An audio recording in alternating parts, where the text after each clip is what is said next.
नमस्कार दोस्तों, आप देख रहे हैं सृष्टि टीवी सच का सामना। बता दें, फरीदाबाद के तिगांव विधान के बसंतपुर में हम पहुंचे हुए हैं। बसंतपुर में बता दें, मुस्तकीन प्रधान जी यहां आज झंडा का फहराने का कार्य कर रहे हैं।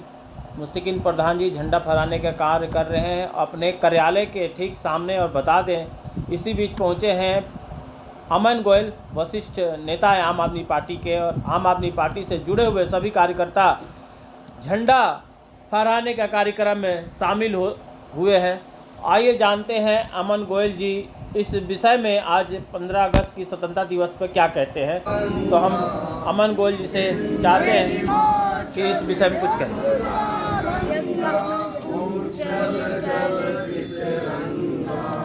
कब सुबह में जागे, कब सुबह आशीष मांगे, करे कब जय गाथा, जय जय मंगलदायक जय भारत भाग्य विधाता। जय हे जय हे जय हे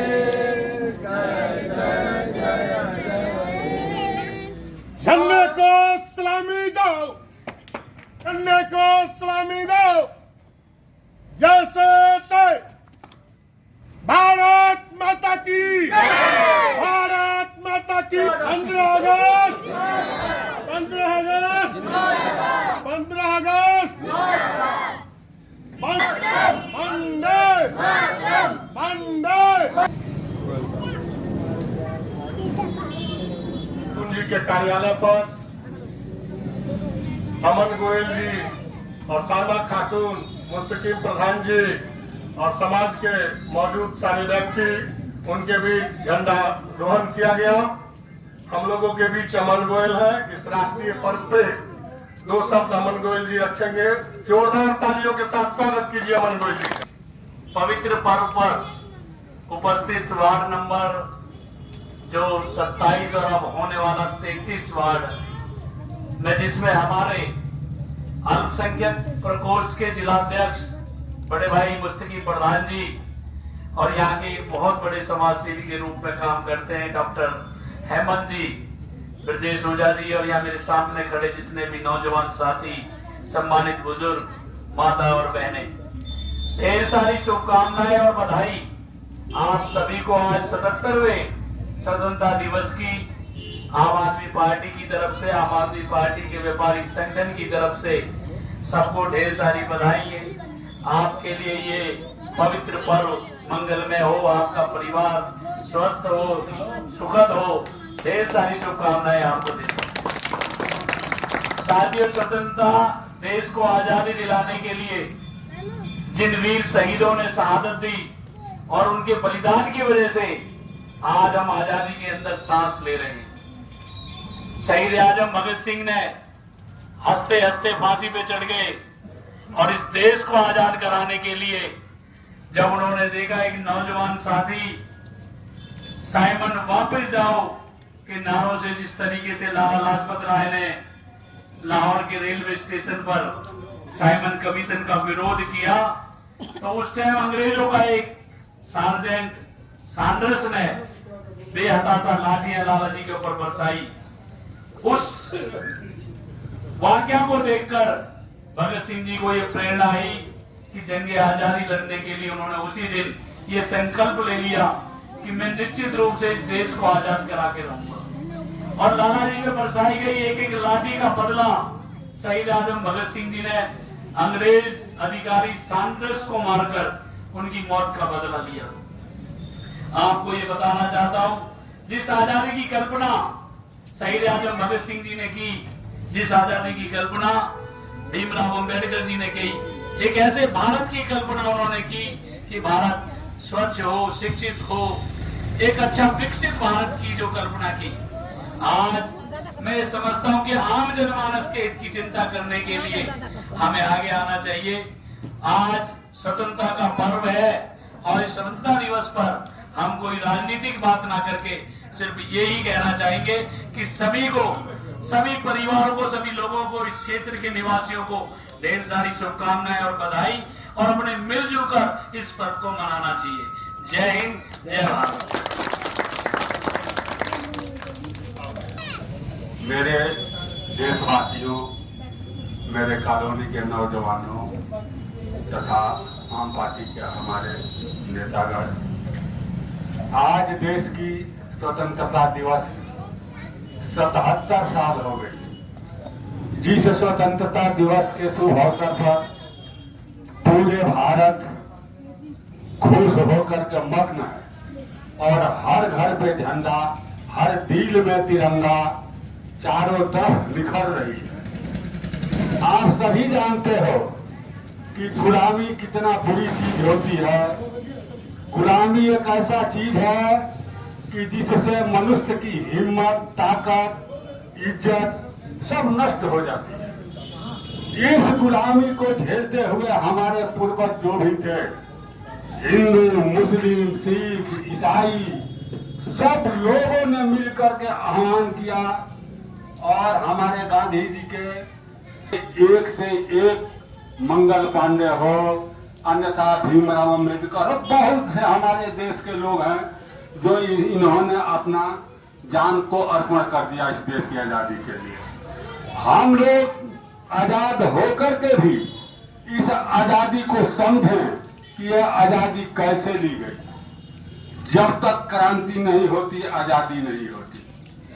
इसलिए आजादी मिली, इस आजादी को बरकरार रखने के लिए हम सभी हिंदू, मुस्लिम, सिख, ईसाई सब भाई मिलकर के इस देश के इज्जत के मान सम्मान को बरकरार रखें। आप लोगों से यही मेरा आह्वान है, काफी क्या बोलना है, कि हम सब एक होकर के एक रहें, सबका मान सम्मान सब करें। इस तिरंगा के नीचे पूरे देश है, इस देश को बरकरार रखें और सम्मानित पूर्वक से सब लोग जिए और इस देश की तिरंगा को बरकरार रखें। जय हिंद। नमस्कार, आप देख रहे हैं इस समय हम पहुंचे हैं बसंतपुर में और फरीदाबाद के तिगांव विधानसभा क्षेत्र का ये बसंतपुर में हम पहुंचे हैं और बसंतपुर में जो है रोडों का जर्जर स्थिति आज हम देखते हुए आ रहे हैं। और यहाँ पे बीजेपी के बड़े बड़े नेता जो बड़े बड़े वादे करके गए, बड़े बड़े बातें करके गए और बड़ी बड़ी फरीदाबाद में रैलियां कर रहे हैं, तिरंगा यात्रा कर रहे हैं। तो हमारे बीच अमन गोयल जी हैं, उनसे बात करेंगे। इससे जो आज 15 अगस्त का विशेष रूप झंडा का कार्यक्रम में हम पहुंचे हुए थे, लेकिन हम 10 मिनट का सफर तय करके चले थे यहाँ, लेकिन 1 घंटा सफर हमारा लग गया। तो आइए जानते हैं अमन गोयल जी इस विषय में। अमन गोयल जी नमस्कार। नमस्कार। जिस तरीके से बीजेपी बार बार रैलियां, प्रदर्शन, ये वादे कर रहे हैं, ये क्या लग रहा है कि कभी स्मार्ट सिटी कभी बना पाएंगे फरीदाबाद? पहले तो मैं आज देश के 77वें स्वतंत्रता दिवस की ढेर सारी शुभकामनाएं आपको, आपके परिवार को और सभी क्षेत्रवासियों को देना चाहता हूं। आपका परिवार सुख समृद्ध हो, स्वस्थ हो। और जैसा कि आपने कहा कि फरीदाबाद कभी स्मार्ट सिटी बनेगा, ये आप सब पत्रकार साथियों को भलीभांति आपके संज्ञान में है कि ये ऐसा फरीदाबाद है जहाँ पे बिना काम के 200 करोड़ के बिल पास हो जाते हैं। स्मार्ट सिटी के नाम पर जिस तरीके हालात सड़कों के हैं वो आप चल के आए हो। 10 मिनट का सफर आपको घंटों में तय करना पड़ा। ये बड़े दुख का विषय है। आज आजादी का दिवस है, आजादी का पर्व है। राजनीतिक रूप से हम आज ज्यादा ना कहते, सिर्फ इतना कहना चाहेंगे कि बाबा भीमराव अम्बेडकर जी ने और शहीद आजम भगत सिंह जी ने ऐसे भारत की कल्पना नहीं की थी, जो भारत के अंदर भ्रष्टाचार इतना बढ़ गया कि बिना काम के बिल पास होते हैं। और आज आम आदमी किस तरीके से परेशान है, त्रस्त है। आज महंगाई भी किस तरीके से आसमान को छू रही है। नौजवान बेरोजगार होने की वजह से अपराध के रास्ते पे चल चुका है। लेकिन ये सरकार सिर्फ और सिर्फ अपने मुंह मियां मिट्टू होने के अलावा कुछ करना नहीं चाहती। अब तो ये सरकार देखने को मिलता है कि आपसी भाईचारा भी खराब करने के ऊपर तैयार है। लेकिन हम आज स्वतंत्रता दिवस के मौके पर यही कहना चाहेंगे कि सबको मिलजुल कर एक प्यार और मोहब्बत के साथ इस देश के अंदर रहना है और अपने भाईचारे को कायम रखना है। देखा जाए रोडों का कहीं ना कहीं बात जुड़ा हुआ है, कई वर्षों से कांग्रेस पार्टी भी रही, उसके बाद बीजेपी भी रही। अब क्या आम आदमी पार्टी इस रोड का कार्य कराने का जिम्मा उठाएगी? निश्चित रूप से आम आदमी पार्टी के पार्षद यहाँ से जीत के आएंगे, आम आदमी के पार्टी के विधायक और आम आदमी पार्टी की सरकार। हमारे आदरणीय राजनीति के जिन्हें हम चाणक्य कहते हैं, संदीप पाठक जी, जिन्होंने पूरे हरियाणा के अंदर एक बिजली आंदोलन की हमने मुहिम चलाई हुई है। हम बिजली आंदोलन के तहत ये बताना चाहते हैं कि जिस तरीके से दिल्ली और पंजाब के अंदर लोगों के बिल 0 आ सकते हैं, तो हरियाणा के अंदर क्यों नहीं आते? आज टैक्स देने की बात अगर कहें तो ये हर आदमी आज टैक्स देने का काम करता है। अगर कोई माचिस की डिबिया भी खरीदता है तो उसमें जीएसटी देता है। हर आदमी को सुख सुविधाएं मिलने का उसका हक और अधिकार है, और सरकार की ये जिम्मेवारी बनती है कि आम जनमानस को जो शोषित वंचित है, जो ये कहते थे अगले लास्ट पायदान में खड़े व्यक्ति को भी हम सुविधाएं देना चाहते, तो ये कुछ देना नहीं चाहते। आज आम आदमी इस कदर परेशान है, आज महिलाओं को अपनी रसोई चलाना मुश्किल हो चुका है। टमाटर 250-300 रुपए किलो बिका है, आपके सामने है। आज लोगों को अपनी रसोई चलाना मुश्किल है, सब्जी और तरकारी खरीदने में भी उसको बड़ी कठिनाई पैदा हो रही है। तो मैं तो आज स्वतंत्रता दिवस के मौके पर यही कहूँगा, या तो सरकार अपना रवैया संभाले, नहीं तो मैं कह रहा हूँ जिस तरीके से दिल्ली बदल दी और पंजाब बदल रहा है, देश के एकमात्र मुख्यमंत्री अरविंद केजरीवाल जी हरियाणा को भी बदल देंगे, और निश्चित रूप से वो सुविधाएं, वो सड़क, जो जितनी भी यहाँ समस्याएं मूलभूत, वो सब दूर होंगी, ये बात है। और व्यक्ति हैं उनसे बात करेंगे। जिस तरीके से कांग्रेस सरकार भी आ रही है और बीजेपी सरकार का भी कार्य उनका चल ही रहा है, और स्मार्ट सिटी का एक वादा किए हैं, क्या लगता है कभी बसंतपुर में कभी इसको मिलेगा, यहाँ वोट भी मिल सकता है कभी? ये स्मार्ट सिटी का नाम पर ये तो बड़ी हिम्मत के साथ है कि आप अभी आए हैं, आपको रास्ता दिखा भी, हमें कहने की भी आवश्यकता नहीं है। ये स्मार्ट सिटी पिछले 5 साल से ये बना ही रहे, अभी तक तो एक ईंट लगा नहीं पाएंगे, लेकिन बिल सारे पास हो गए। ये चीज़ दिखता है आपको, सिटी के लोग क्या करते हैं, ये कुछ नहीं करने वाले। इसीलिए हम लोगों ने ये चीज़ अपने पार्टी से संगठन है, हमारे अरविंद केजरीवाल जी ने ज्ञानादेश दे रखा है कि जब हम दिल्ली पंजाब को सही कर सकते हैं तो हरियाणा। धन्यवाद दोस्तों, हमारे साथ जुड़े रहे। पंचायत में आज तक विकास नहीं हुआ, उस विकास के बारे में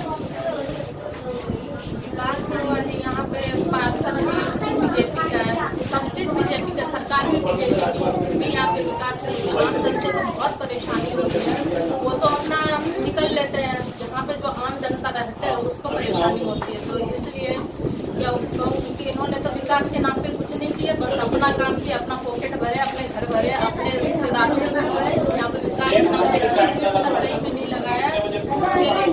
अगर विकास करना था तो जनता सपोर्ट करके क्यों, जनता से अपील करके ये बोले कि मैं स्मार्ट सिटी बनाऊंगा।